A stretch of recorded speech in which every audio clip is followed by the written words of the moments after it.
Ladies and gentlemen, a strong and warm welcome for everyone. What was life a century or more ago? We can read about it, of course, in books. But fortunately, we can also see it with our own eyes. These extraordinary, fascinating colorized images revealing this intricate world, and take us beyond the confines of black and white, offering a rare peek into life at the end of the 19th century and the turn of the 20th century.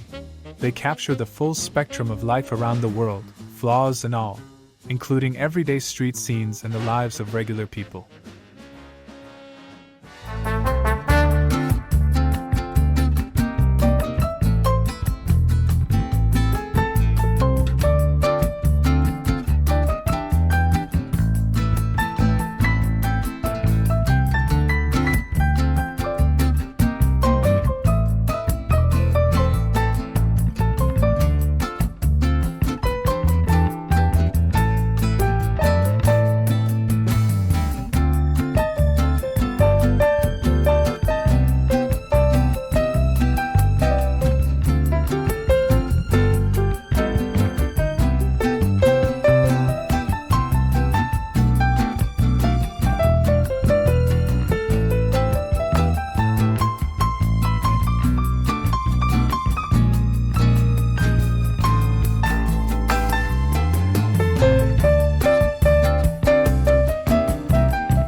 And as always, thank you so much for watching. I think color brings out hidden details in these old photos, which are often lost in black and white, and it causes the viewer to pause and spend more time looking into it and reading the accompanying caption. If you have enjoyed today's video, please to subscribe, share with your friends. Take care and have a great day.